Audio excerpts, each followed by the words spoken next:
Yo metrɔ gbɔ va mia gbɔ to dzi nɔlawo kple didiƒe nukpɔlawo le YouTube dzi megbɔ va mia gbɔ. Miawoe nye Fondation Pabe Assurance ƒe dɔwɔlawo. Le mia gbɔa mi fiana amagbe amewo.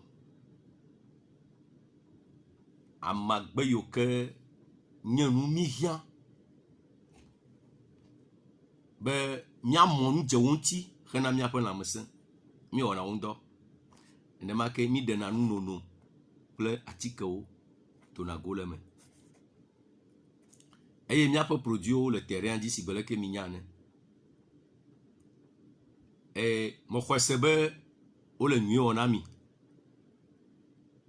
Ta wotrɔ ya maɖe atikewo fia mi zi ɖeka hafi nuxlɔame nya siwo ke le mia sia miava tsɔ na mi. Eye emegbea ne nya ɖewo le mia sia miatema abiɔ aɖo ɖa. Miaƒe nunono ɖeka yɔna be boisson de longue vie. Boisson de longue vie. Enye nunono nyui aɖe si ke ele nyui wɔ na amegbetɔ ƒomeawo katã, nyɔnu, ŋutsu kple ɖeviwo sia. Le nyame gazedede koe doa nuƒonɔ. Di boisson de longue vie ƒe mɔ.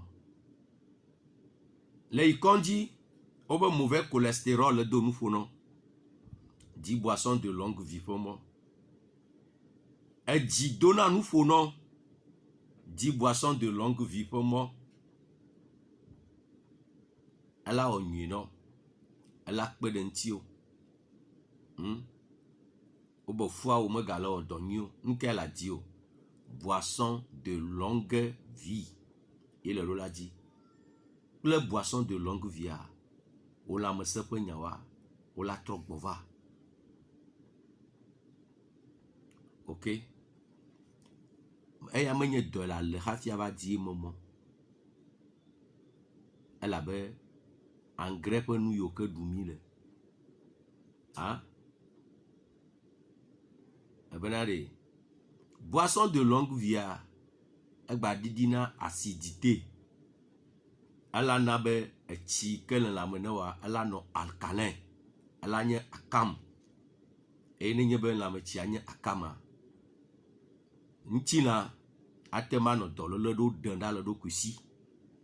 Vɔ ne nye be etsia le acidité, edze nye aɖi ɖeɖea, lakpɔ be enua matema ade tsi wo. Dɔlélewo asi na wo kaba. Numata le ɖo la dzi boisson de longue vie. Wosanɛ 1500. Ela wɔ nyui nɔ. Tsagbagba na di yeƒe mɔ. Ele vevie. Le eya megbea miakpɔ poudre Ebenezer. Poudre Ebenezer. Adɔke poudre Ebenezer wɔna. Poudre Ebenezer abitike. Abi patike wonye. Nu sia nu si ke kane abi. Nu sia nu si ke kane abi. Ekpɔna gbɔ. Mebe nu sia nu si ke kane abi. Même ne nye ba bia le ŋti gbe no le ku poudre la grâce, ku poudre Ebenezer kɔ ɖe mea, ewune. Ewune. Nu sia nu ke kane abi. Ekpɔna gbɔ propre. Ok. Huissel le de funɔ le traité dokpo. Ova to no be huissel me dɔa wo me dane o blo. Ame to no be huissel me dɔ wo me dane o ko ame ablo. O dana huissel me dɔ. Peuple poudre Ebenezer. Nini o sane. 1000 francs pe ko sane. Peuple poudre Ebenezer. Ame gbogbo le dase di nu kata wa madi o. Ame gbogbo le di dase. Au moins atike ya ne me suƒe ɖe ke tsa menya be poudre Ebenezer dans les années 2000 2007 2008 o me ke atike ya to. Et 1100 va se de gbe. ne mele yi me dɔ mo ala bu le asia me xoxoxo ela bu eye nye miaƒe atike gbãtɔ yi ke mi ɖe to ne mele dɔ mo ala bu xoxoxo ekpɔtɔ le yo kpɔtɔ le actualité me poudre Ebenezer yi miame teƒo kplɔ abe aƒle poudre Ebenezer wola se no le nye nyɔnu le do abui be yaɖe mɔ ɖe vi me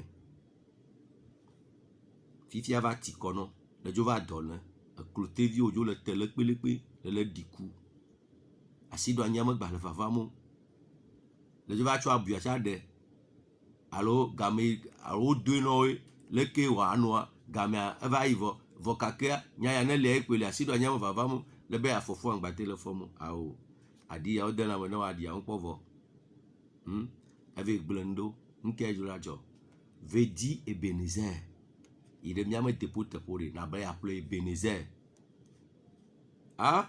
be ƒle Ebenezer nano aɖimɔ la ƒu ɖa le lãmenɔ afiu ɖa le lãmenɔ le afɔfu adzi via ɖo ŋkɔ ne be Ebenezer ebe kɔa ve ƒle Ebenezer miame yiwo katã do abui be yaɖe mɔ ɖe vi me wozu dɔléle ne mia nu yi miabe zã nye Ebenezer ela ɖe aɖimɔ dzo ɖa le lãmenɔ kekekeke ela dzra wo ɖo ame sugbɔwo ele xɔxɔ na mo ela xɔ no tsã le sia le keke wo lea mawu la ve nu wo tsã la kpɔ ŋuɖoɖo le tɔwa me ve ƒle poudre Ebenezer ela xɔ ne mi ok ta miame yiwo katã abi me nyagbe ɖe na fu na kɔa mi dzi Ebenezer ta wosane 1000 francs poudre la grâce wosane 1000 francs dɔke wɔ no alelele do nuƒo no wa miome ya kiste ya poudre la grâce teƒle miame yiwo ke eni le ɖe fu na akplui le ɖe fu na mi vie ƒle poudre la grâce ne dɔme tso le gia fia kɔa wola be le dzaku vie ƒle poudre la grâce asi ɖo anya ne va edena de vie ƒle poudre la grâce ne le dza ɖo asi anya amewo sena ŋkɔ vie ƒle poudre la grâce 1000 francs yi ke wosane amewo le ɖi ɖe asi wotsa le ɖi ɖe asi ame kɔa vie ƒle poudre la grâce ala wɔ dɔ na mi 1000 francs miaƒe dépôt ɖe sia ɖe miagbɔe le vɔ dépôt le yo 1000 francs yi ke wosane ok jus bonus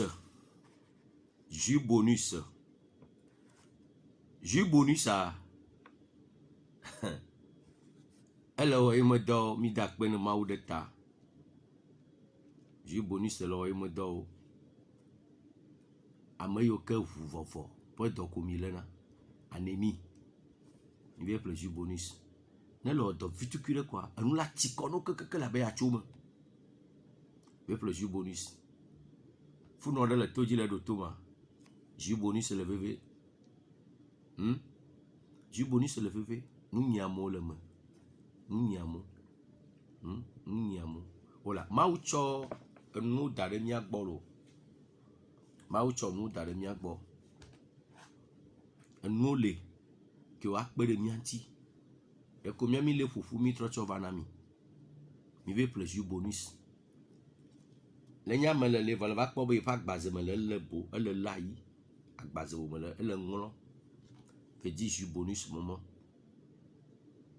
ok vedi jus bonus mɔmɔ eme kɔa ela xɔ no ɖevia le nuɖuvɔa me lolo mo ne nɔ anyi ɖe nuɖuɖu ŋuti fia medza kpɔ lã mo awo menyo ƒodo le nu kplui menyo wobe kuku ye menyo vedi jus bonus ne la kpɔ leke ɖeviwo la trɔ ɖo ela nya kpɔnɔ eye ekpedede la dzro adi be yagba de kpe yagba dzi ɖe wagba nɔ sigbe ye ke ne le kɔa le be ɖevia nenɔ ƒloƒloƒlo ye me le ame sẽ ne nɔ abe ga ne kɔa jus bonus ye ne ɖevia le sesẽ akpedede adzro na ame kaba ɖevia me le sesẽ le dzivia nye dɔnɔ ŋtsɔkpe ke ya to ade kpe mete ade kpe o ta ne le be ade kpe vi kaba kɔa vie ƒle jus bonus ne ɖevia le sesẽ me nu la dzidzɔ no ko la de kpe kaba Misia, miame tsitsio, mianu jus bonus, kɔpovi ame eve, ŋde ame eve wotrɔ, ɖeviwo kɔpovi ɖeka, ŋde ɖeka wotrɔ, eye la kpɔ bena nu sia nu la yi ɖoɖo nyuia me.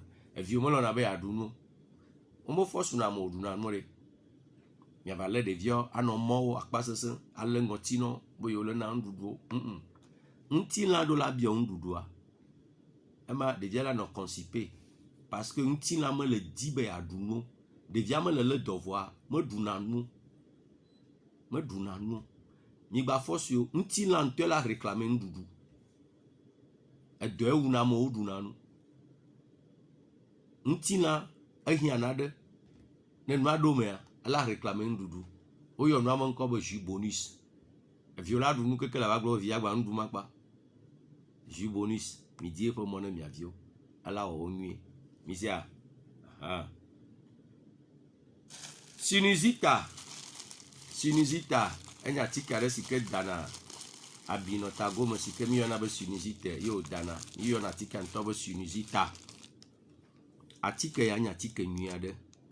Miame yiwo ke agbota ɖuna, mi de ɖe ŋɔtime. Eto ɖuna, de ɖe tome. Woba abi le tagome nɔ da ɖe ŋɔtime. Nukpɔkpɔ dzina be yawɔ frufru, nɔ da ɖe ŋɔtime. Ok? Le do asrã, miame yiwo katã mi do asrã va yi kɔa ɖe, miame conseiller sinusita ne mi. Elabe gaɖo mɔ miava nɔ ŋɔtime gbewo dom. Mitsi la toto le ŋɔtime ne mi gasia game. Miatsɔ avɔvu ɖe asi ma, numa medena bubu ame ŋuti la me domo. Ta nu ke dze be miawɔ, miaƒle sinusita. Ne le da sinusita ɖe ŋɔtimea, nu gbegblẽ yiwo katã le tagome ne wa, poudre mɔ ke le lɔ kɔ ɖe mea, le zi ɖe me. Nkati asã do la va do na ŋɔtime gbe, edo eka, edo ya le fia, enuwo lɔ ɖe me. Ne le ƒonu aleke aya la to ŋɔtia me gbea la kɔa, megba le nena to gbɔ be mekpe ƒo kakea la va no do ŋɔtime gbe parce que asrã tu doa. Ne le da sinusita ɖe ma, edza fo nu xoxo mɔ, edza tsɔ bi ɖe dzi, la gbawo, la ɖewo to kekekekeke. Ela wɔ dɔ abe leke degripan wɔna dɔ ne. Le de ɖe ŋɔtime ko anu xoxo mɔwa, ela fo dogo, ŋɔtiwo me la kɔ, eye egbewo me hã la kɔ azɔ, elabe nu yiwo ne ɖo ɖe teƒe ma, womegali o. Ta sinusita dzedzamatɔ ko wosanɛ, ele miaƒe depo ne midia nya akpɔwo. Vision net, edɔke vision net wɔnɔ se nyuie. Nenye be abi le ŋku dzi nɔ, ne ŋkua eve nɔ, ne cataracte le ŋku dzi nɔ, eye vision net wɔna. Eye eke wògba wɔna se ɖo ta ɖe sinusite gbɔ kloe nye be ne nukpɔkpɔa le frufru, nukpɔkpɔa me le kɔ. Artisan vision net. Vɔ, no be glucome ye, wove ko ŋku nɔ kpɔ. Wɔnɛ, abi le ŋkua dzi, cataracte le ŋkua dzi, nukpɔkpɔ le frufru, ŋku ve nɔ. Mi ƒle vision net.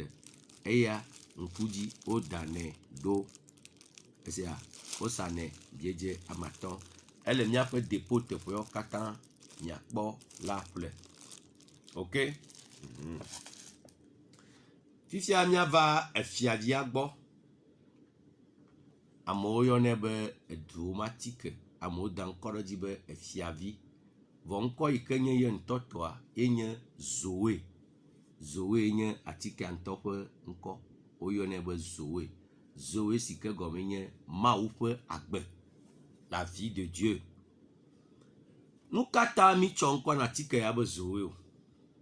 Elabe le miaƒe numekukuwo me, mi kpɔe de dzesi be na agbetɔ la nɔ sesẽ ɖe la, Mawu ŋutɔ wɔna ɖo kɔ de mia me.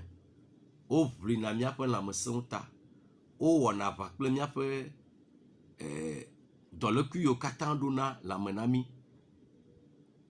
Vɔ, nenye be vava me be nene ƒe nuwo le ɖiɖim la, nene ƒe nuwo ke ne le nu atikeawo xɔna atikea me ŋusẽ kɔ wɔna dɔ tsina te ɖe dɔléle ŋuti. Vɔ nenye be wole ɖiɖia, ela va me be lanɔ nu atike vɔa, medzanɔ kpɔ dɔyɔyɔ. Ta nu ke mi wɔ numekuku akpɔ be nu kawoe la te na be nene ƒe sɔdzavi mɔ woate trɔ dzi ɖe dzi ele kpɔ ɖa eko le numekukuwo me kɔa eye míabi tsɔ nɔ ɖeka eɖewo mele mia gbɔ gɛ vɔa mi ti keke mi ke ɖe wo ŋuti eye mi va le wo katã ƒoƒu se ɖɔ atike yi ke yɔna be zoe ke mi kpɔ be edza trɔ na gbe ŋutilã ta ye wɔ be mi tsɔ aŋkɔ zoea da ɖe dzi si ke gɔme nye Mawu ƒe agbe yi ke Mawu di be nenɔ ŋutilã mea ela trɔ ɖo me eye ŋutilã ŋutɔ la sɔgbe hena dɔyɔyɔ na eɖokui. Edɔ gbãtɔ si ke ye zoe wɔna enye be miame antikɔro wo dzina ɖe dzi. Sɔdzavi yiwo ke le lãme na mia wo dzina ɖe dzi. Edɔ gbãtɔ si ye zoe wɔna. Numata mi gblɔna be ne le yi kɔndzi wo ŋlɔ atike nɔ bo ne zã le nye dɔnɔ le sous traitement na atike ɖe nu yi la wo nye be di zoe mɔmɔ. Zoe la kpe ɖe ŋuti wo be atike yi ke zãne le atike la wɔ dɔ kaba. Ela do ŋusẽ sɔdzavi yiwo ke ne le lãme nɔ. Ana be atikea ela te wɔ dɔ kaba atike la xɔ nɔ. Eze gɔme ɖa? Ta ame sia ame hiã zoe menye dɔnɔ ɖeɖe koe hiã zoe o. Zoea ame sia ame hiã zoe. Ne le gbe nye amegbetɔ le anyigba ya dzi koa le hiã zoe. Ne me kpɔ ku kpo le hiã zoe. Ale be sɔdzaviwo la woanɔ agbe ne woate nɔ ta ʋlim. Enu velia zoe wɔna ekame le nɛ ekame ƒe dɔlélewo la zoe kpɔna wo gbɔ. Ekame ɖunɔ ne le be atsu azɔ agba le be azɔ zɔ agba nke la wɔ di mɔ ne zoe. Zoe kpena ɖe ŋutsuwo ŋuti faiblesse sexuelle, éjaculation précoce. Avec zoe satisfaction totale. Zoe xɔnana mo le gbɔdzɔgbɔdzɔ le ŋutsu me kple amea afɔdana kaba agbanɔ nenɔ. Nu sia nu la va egbe dzi. Ok. Wo be mi mete le srɔ̃mete le fufɔ me le va yi kɔndzi koa wo be mi nɔ spermogramme. Spermogramme ya le va wɔa wo be o amegã eɖe fu na mi vɔa mi di be miagblɔe nɔ bena wo le impuissant. Ne wo be le impuissant megɔme nye be mate dɔ nyɔnu gbɔ lo. Egɔme nye be tsi wo menyo. Impuissance sexuelle, faiblesse sexuelle, elle vaut. Impuissance sexuelle, elle vaut. Si tu es impuissant, tu peux avoir des relations sexuelles, mais tu ne peux jamais engrosser une femme.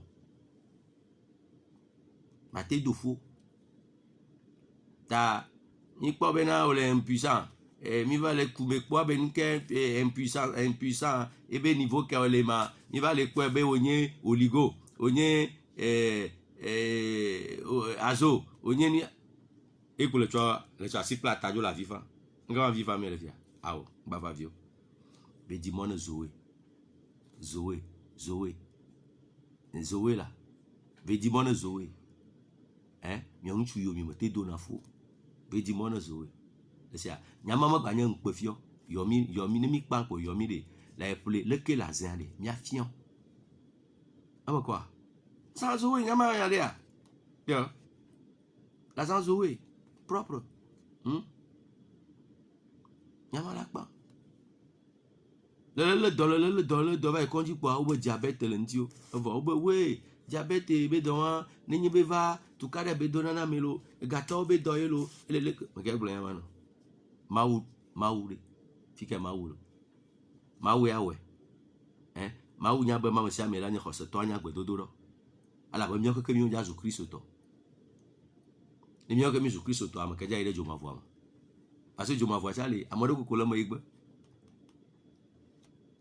va Mawu be na de nouveau la ko ku me nyu ayi mu na nu agbe be la te nu agbe va tro ji me me ga de mo be diabète na wu eze go me bena no agbe na va tro jimea Regarde-moi, diabète, le diabète, le donne pour nous, avait dit Zoé, maman.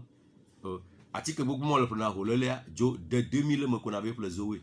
N'a essayé, n'a pas. N'a le niveau avait au contrôle. Ah, quoi? N'a le niveau qu'on veut au contrôle. Zoé, avec le Zoé 2000. Diabétique, mieux pour le Zoé. Au bout de massi, le donne pour nous, alors. N'a le choix, avec le Bénézer de cas, n'a pas le Zoé de cas, ati qu'il y a un voyage. Et Bénézer de cas, Zoé de cas, ati qu'il y a un voyage, est traité dans les massi. Au fouille dans la main, avoir moi trouve la main ba duo. Ne masi toi, elle no anémie. Mi cho juboni se mi akọ dare ta menele que. Ne mi achone. C'est fini. Amele no anémie. Oui masi le gbo fou dans la main. Ne mi cho Zoé ple Ebenezer ne kwa mi cho juboni se. Nya se mo ta main. Ah bon. Ya ma pa. Amela no sese. Ntia ne me do afi de wa jijona ala be amedo yo ke le mokpon chambe na yo via de ka yo ja dia de dia ja ku le massif nyame. Ah me do go amo ntu anya AS nyonu anya AS odo no ne ojivi vi de ka ya ojia de dia jo gbo fo to ave cho S le to agbo cho S le no agbo ozu SS agbemo me do yo kata wo wa do le dakui wa me ve odo gbedu be yo ma gba jivi o ame ve odo gbedu o be via yo ma gba ji o ala bo le mokpo bo ngre ja ke po ma ja ku o da pe ne mo bo vi ma le suku yin fia de dia le suku yin o fofu ye yire yo mo ah mo ne mo le po aji jona se go me aji jona bo one ni nya tiki amove anya 3000 no chose cho ya se mo ta mania jiboni su mo ta mania le 4000 ko un to la po bo ivia alo wa me kenti do mala o nu ya one le yo cha no mo ba le yo mo ni mo gbogbo bo fu ja tro la mo no SS ya le nyo AS ya le nyo la te no na vonu ine le menye bena la mo ngba ya duo la mo ma pa duo le poda ta